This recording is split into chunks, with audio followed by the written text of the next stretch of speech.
Good afternoon, everybody. So today we are going to start the scope of pharmacognosy and present status of pharmacognosy. In the last video, we have learned what is pharmacognosy, the definition of pharmacognosy. So today we are going to learn the scope of pharmacognosy and the present status. Scope of pharmacognosy is nothing but the importance of pharmacognosy. Importance of pharmacognosy. Pharmacognosy, as we already know that the pharmacognosy is study of the crude drugs which are obtained from the natural sources, either it may be from plant, animal or mineral source. So in today's class, we are going to learn the importance of pharmacognosy, means how the pharmacognosy is useful in the different fields. So the first one is helps to extract the active constituents, means the drugs which we are using to treat a disease, they are obtained from the natural source, either it may be from the plant or the animal. For example, if you take a plant source, the different parts of the plant are containing the active constituents in them. So to extract the active constituents, extract means by using certain solvents like water, alcohol or any organic solvents, the active principles or the chemical constituents can be extracted from the plant source and they will be useful in producing a new drug molecule. So this is the first one, and it is also helping in the study of the phytochemistry. Phytochemistry, it is the branch in which we are learning the isolation and industrial production. Isolation and industrial production. Isolation is nothing but the extraction of the active constituents or the chemical constituents which are useful in the formation of the new drug molecule, and that extracted active principle is useful in the industries, means to produce a new pharmaceutical formulation. That is nothing but the isolation of the active constituents from the industrial production. Next, it also helps in the discovery of new molecules. New molecules, as I told you, the active ingredients which are obtained from the plant source after extraction, they are useful for the formation of the new formulation. That means they are useful in the formation of the drugs which are used in the treatment of certain kind of diseases, right? So the next one is the study of the natural drugs.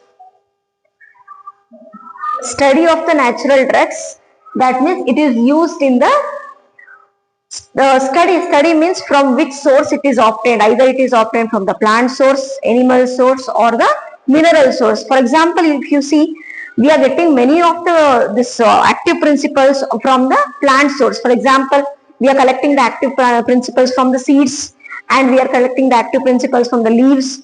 Like that, the study of the natural drugs means from which source it is obtained. Next, it is helpful for the study of the active constituent present in the parts of the plant. Means whatever, in which part of the plant the active principles are present. See, the whole plant, some of the times the whole plant is used for the medicinal effect or the therapeutic effect. For example, if you take a plant, it will be having seeds, roots, fruits, leaves and stem. Seeds, the examples of the seeds are Nux vomica, roots is Rauwolfia, fruits Senna pods, and the leaves Senna, stem Aloe, neem and Vasaka, and whole plant Vinca. For example, if you take Nux vomica it is obtained, the active principles are present in the seeds. The Nux vomica is used as a CNS stimulant. Rauwolfia, it is obtained from the roots of the plant called Rauwolfia serpentina.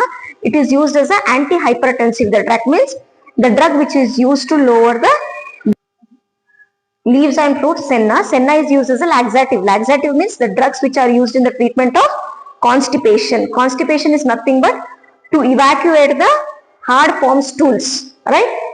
So, and Aloe, as you know, aloe is used in the preparation of the cosmetics. That is used in the preparation of this moisturizing creams. It is used as an emollient, that means which cools the skin, and it is also used to treat the skin burns, right? And neem it is used as an antiseptic. Antiseptic means the drugs which are used to prevent the this microbial growth on the infected area. Next is Vasaka. Vasaka, it is a leaf. It also contains the active constituent. It is used as an antitussive. Antitussive means the drugs which are used in the treatment of the cough. That means whenever the severe cough is there, the active ingredient of the Vasaka is collected and it is used in the preparation of the various cough syrups. Next, coming to the Vinca. The Vinca, the whole plant is used as a used in the therapeutic effect. That means vinca, it is the vincarosea. Vincarosea means it is used as an anti-tumor drug. Anti-tumor drug is nothing but the drugs which are used in the treatment of the cancer. So it is also used as it is also called as an anti-neoplastic drug. So I hope you understood what are the points which are to be covered in the scope of pharmacognosy. The first one is helps to extract the active constituents, helps in the discovery of the new molecules, study of the natural drugs, helps for the study of the active constituents present in the parts of the plant. For example, seeds are Nux vomica, roots Rauwolfia, whole plant is Vinca, and the leaves are Vasica, alloy, the stem is alloy, and it also helps in the phytochemical studies. That means isolation of the active ingredients, and it is used in the industrial production of the new molecules.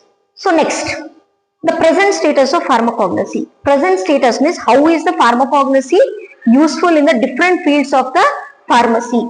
The first one is it helps in the synthetic drug production. As I told you, the active principles of the drug are collected and they are useful for the synthetic for the synthesis of many newer molecules. That is industrial production of the drug molecules helps in the synthetic drug production. Next, it helps in the medicinal chemistry. Medicinal chemistry means what? We study about the medicines. The chemical constituents, they are collected and they are useful in the production of many various drugs or the this medicines. That is nothing but the medicinal chemistry.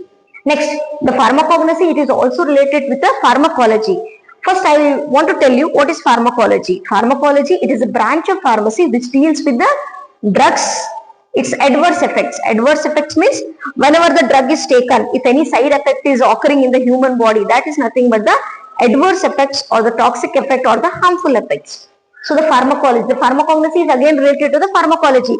See, from the pharmacognosy what we are learning, the active principles are being extracted and that active principles are being used in the production of the drugs. So that drug, whenever it is administered to the human body or animals, so if any side effects are occurring or any adverse effects are occurring, that will be automatically related to the pharmacognosy. Next, pharmacotherapeutics. Pharmacotherapeutics means the disease, the various diseases are studied in that and the reason, the cause of the disease is being studied and which are the drugs to be used in the treatment of the certain disease are studied in the pharmacotherapeutics, right? So here, if any treatment has to be given to a particular disease, again the active principles are to be extracted from the crude drug. That crude drug is coming under pharmacognosy. So automatically the pharmacognosy is related to the pharmacotherapeutics. Next, pharmaceutics. What do you mean by pharmaceutics? Pharmaceutics, it is a branch of pharmacy which deals with the formulation of the drugs, various dosage forms. See, again pharmaceutics is nothing but the production of the drugs. So the pharmacognosy, it is again related to the pharmaceutics. Next, it also helps in the study of the natural products, evaluation. Evaluation of the crude drug. Evaluation of the crude drug is nothing but whether the drug collected or the active constituent collected is in the pure form or it is mixed with any of the impurities, or whether the drug is of good quality or poor quality or substandard quality. That will be studied under the evaluation of the crude drugs. Next, if we study pharmacognosy, again we are getting the crude drug knowledge. Crude drug knowledge means, see for example, I told you alloy. We just say what is alloy. We are not knowing what is the biological source of that. So the biological source, the active constituents, the family, the uses, all the knowledge of the particular drug can be got when we study the pharmacognosy. Next, it also helps in the research and development. Research and development is nothing but the extraction of the active principles and the formation of the new drug molecules. So the present status of the pharmacognosy is nothing but the pharmacognosy is related to the different fields of the pharmacy in which it helps to understand the knowledge of the crude drugs, in the formation of the new molecules, in understanding the adverse effects of the drugs, and also helps in the evaluation of the crude drugs. Hope you understood the today's video. Thank you.